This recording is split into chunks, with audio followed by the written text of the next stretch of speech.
நமது மெய்ப்பரும் நமது மீட்பரும் நமது ஆண்டவருமாகிய இயேசு கிறிஸ்துவில் பிரியமான உறவுகளே, நாள்தோறும் வத்திக்கான் வானொலியின் நிகழ்ச்சிகளை அருள் ஒளி இணையதளம் வழியாக உங்களுக்கு நாங்கள் ஒளிபரப்புகின்றோம். உங்களுக்காக தொகுத்து வழங்குபவர் உங்கள் அன்பு சகோதரன் பேசாலை தாஸ்.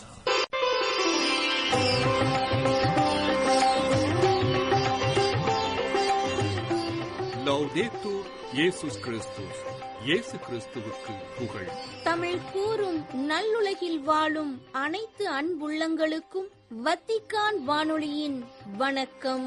இறைவன் உங்கள் உள்ளத்தையும் இல்லத்தையும் தன் அன்பாலும் அருளாலும் அமைதியாலும் இன்றும் என்றும் நிரப்புவாராக.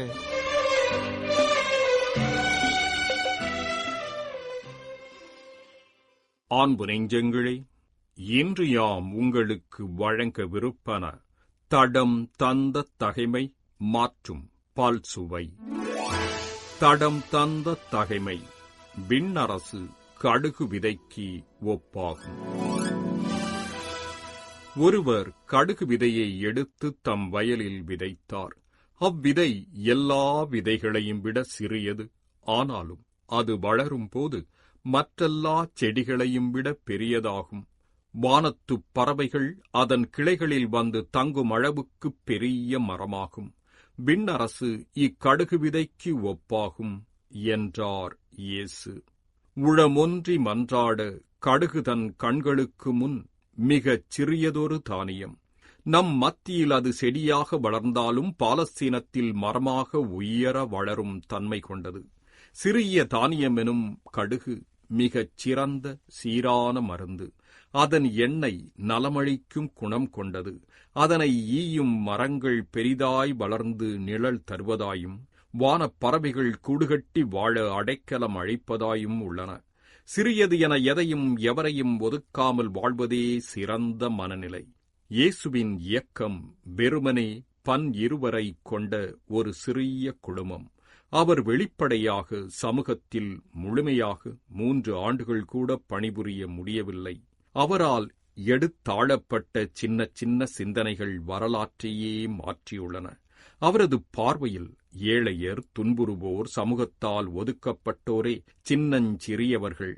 அத்தகு சிறியோரே விண்ணரசில் பெரியோர். அவர்களாலே மண்ணெங்கும் மாபெரும் மாற்றங்கள் நிகழ்வாகின்றன என்பதை மறுக்கவியலாது. மிகச் சிறியவர்களாலும் மாபெரும் மாற்றங்கள் சாத்தியமே. இறைவா, சக மனிதரையும் அவர்களது நற்செயல்களையும் சிறிதென கருதுவதும் நடத்துவதும் உம்மை சிறுமைப்படுத்துவதென ஏற்கின்றேன். எல்லாரையும் சிறப்பாய் அணுக அருள் தாரும்.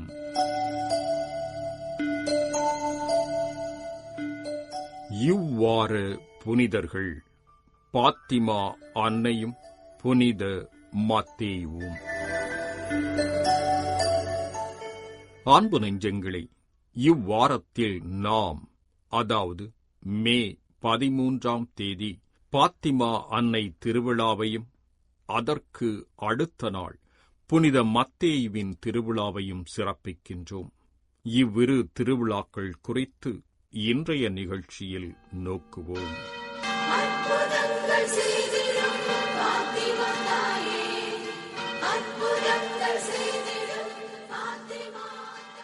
புனித பாத்திமா அன்னை. மரியாள் இயேசுவின் மற்றும் நம் ஒவ்வொருவருடைய தாயாக, சகோதரியாக, அனைத்து கிறிஸ்தவர்களுக்கும் ஒரு முன்மாதிரியான இயேசுவின் முதல் சீடத்தியாக, சிதறிப்போன சீடர்களை ஒன்றிணைத்து திரு அவை எனும் புதிய குழுமத்தை கட்டியெழுப்பும் புரட்சிப் பெண்ணாக, நம்முடைய விசுவாச வாழ்விலே என்றும் நம்முடன் நடந்து வரும் ஒரு தோழியாக மற்றும் தேவையில் இருப்போருக்கு தேடி வந்து அவர்களின் துயர்துடைக்கும் ஒரு சாதாரண பெண்ணாக இருக்கின்றார். 1531 மெக்சிகோ நாட்டில் நடந்த குவாதாலூப்பே அன்னை மரியின் காட்சி 16 மற்றும் 17ஆம் நூற்றாண்டுகளில் இந்தியாவின் வேளாங்கண்ணி அன்னை காட்சி, பிரான்ஸ் நாட்டில் 1846 நடைபெற்ற சலேத் அன்னை காட்சி, மற்றும் 1858 நடந்த லூர்து அன்னை காட்சி, போர்த்துக்கல் நாட்டில் 1917 நடந்த பாத்திமா அன்னை காட்சி என அன்னை மரியாவின் அன்பையும் அக்கறையையும் வெளிப்படுத்திய தருணங்கள் இவ்வுலக வரலாற்றில் எண்ணற்றவை இருக்கின்றன. இந்த மாதம் 13ஆம் தேதி நாம் பாத்திமா அன்னையின் திருவிழாவை சிறப்பிக்கின்றோம். போர்த்துக்கல் நாட்டின் பாத்திமாவுக்கு அருகில் கோவாதா இரியா என்ற இடத்தில் 1917 ஆண்டு மே 13ஆம் நாளன்று 10 வயது லூசியா, 7 வயது ஜஷீந்தா, 9 வயது பிரான்செஸ்கோ ஆகிய 3 சிறாரும் ஆடு மேய்த்துக் கொண்டிருக்கையில் அன்னை மரியா அவர்களுக்கு காட்சியளித்தார். அதைத் தொடர்ந்து அதே ஆண்டு அக்டோபர் 13ஆம் நாள் வரை 6 முறை அன்னை மரியா அச்சிறாருக்கு காட்சியளித்தார். போர்த்துக்கல் நாடு பல நூற்றாண்டுகளாக அதனுடைய கிறிஸ்தவ விசுவாசத்திற்கும் சமய பணிக்கும் பெயர் போன ஒரு நாடு.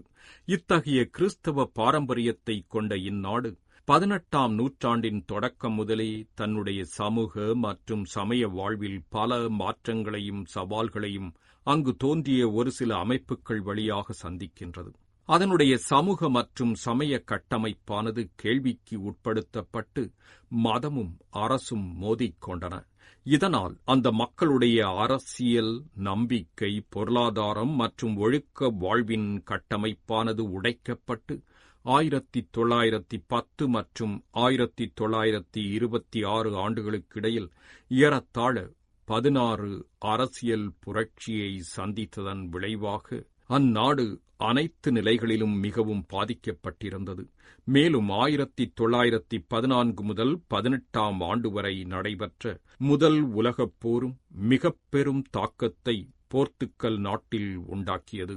இக்காலகட்டத்தில்தான் 1917ஆம் ஆண்டு மே 13 அன்று பாத்திமா நகரிலே அன்னை மரியா, ஜஷீந்தா, பிரான்செஸ்கோ, லூசியா ஆகிய 3 ஆடுமேய்க்கும் சாதாரண சிறார்களுக்குத் தோன்றி இந்த உலகம் அனைத்தும் உன்னதமான ஒரு வாழ்வை வாழ்ந்திட இறைவனின் திருச்செய்தியையும் அவருடைய திட்டத்தையும் அந்த குழந்தைகள் வழியாக நமக்குத் தந்தார்.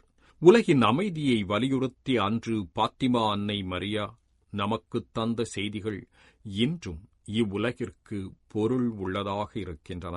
புனித திருத்தந்தை 2ஆம் ஜான் பால் அவர்கள் வத்திக்கான் வளாகத்தில் சுடப்பட்ட 1981ஆம் ஆண்டைத் தொடர்ந்து 82ஆம் ஆண்டு பாத்திமா திருத்தலத்திற்கு அவர் சென்று தன் மீது பாய்ந்த குண்டு ஒன்றை அத்திருத்தலத்தில் காணிக்கையாக ஒப்புக் கொடுத்தார். அந்த குண்டு தற்போது அன்னை மரியாவுக்கு சூடப்பட்டுள்ள மகுடத்தில் பதிக்கப்பட்டுள்ளது. மேலும் புனித திருத்தந்தை 2ஆம் ஜான் பால் அவர்கள் 1991 மற்றும் 2000 ஆகிய 2 ஆண்டுகள் பாத்திமா திருத்தலத்திற்குச் சென்றார் என்பதும், அவர் 2000ஆம் ஆண்டு ஜஷீந்தா, பிரான்செஸ்கோ ஆகிய இருவரையும் அருளாளர்களாக உயர்த்தினார் என்பதும் குறிப்பிடத்தக்கன. அதே வண்ணம் பாத்திமா நகரில் அன்னை மரியா முதல் முறை தோன்றிய 1917ஆம் ஆண்டின் முதல் நூற்றாண்டு சிறப்பிக்கப்பட்ட வேளையில் திருத்தந்தை பிரான்சிஸ் அவர்கள் இத்திருத்தலத்தில் இடையர்களான ஜஷீந்தா, பிரான்செஸ்கோ ஆகிய இருவரையும் புனிதர்களாக உயர்த்தினார் என்பதும் குறிப்பிடத்தக்கது.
புனிதர் மத்தியா.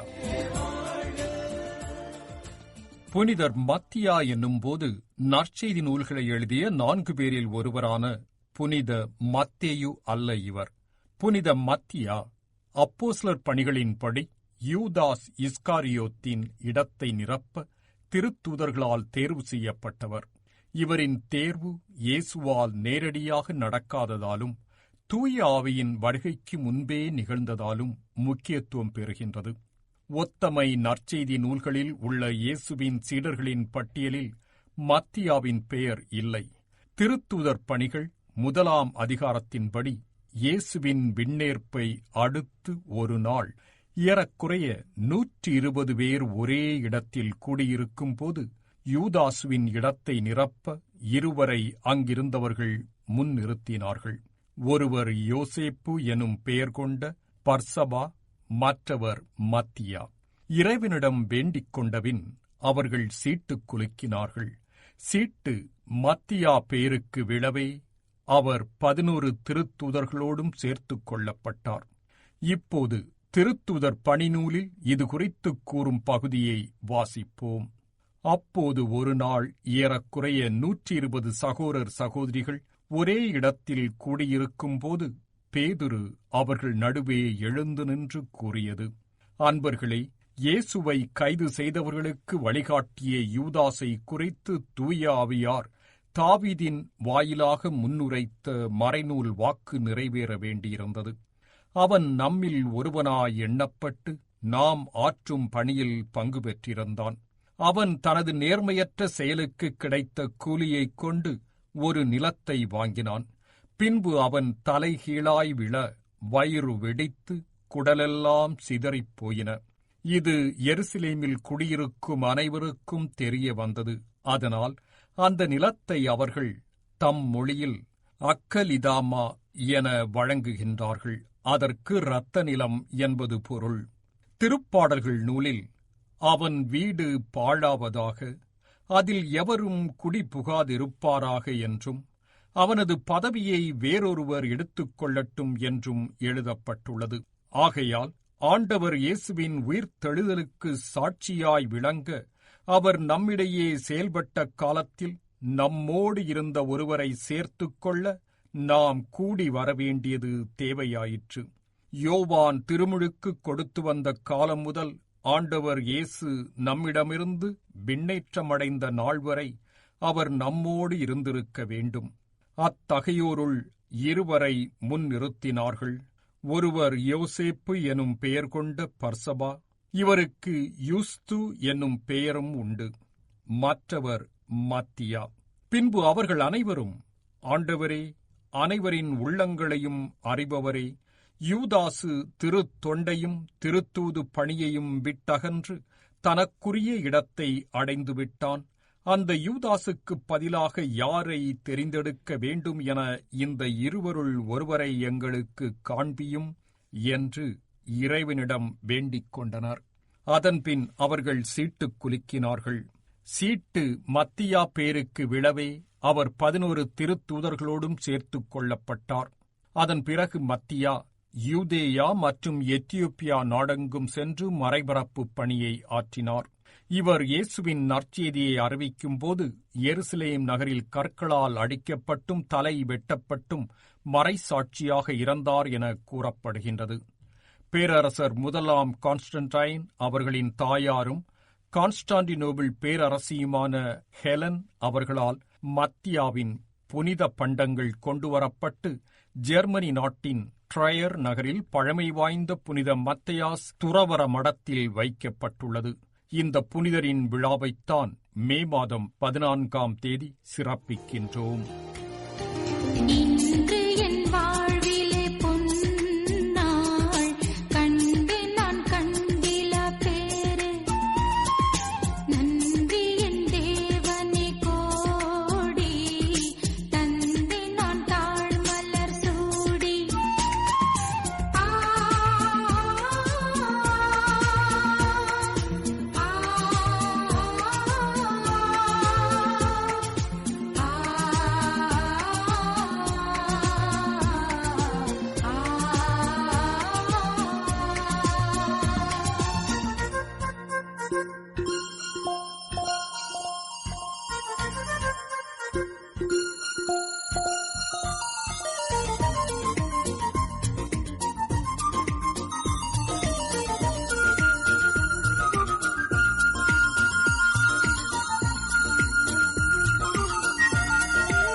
இத்துடன் இவ்வாறு பல்சுவையை நிறைவு செய்து உங்களிடமிருந்து விடைபெறுவது வத்திக்கான் வானொலி. செவிமடுத்தலுக்கு நன்றி, வணக்கம். இதுவரையும் நீங்கள் செவியுற்றது வத்திக்கான் வானொலியின் இன்றைய நிகழ்ச்சிகள். மீண்டும் மற்றொரு வத்திக்கான் வானொலி நிகழ்ச்சியில் உங்கள் அனைவரையும் சந்திக்கும் வரை அன்பு விடைபெற்றுச் செல்வது உங்கள் அன்பின் பேசாலை தாஸ்.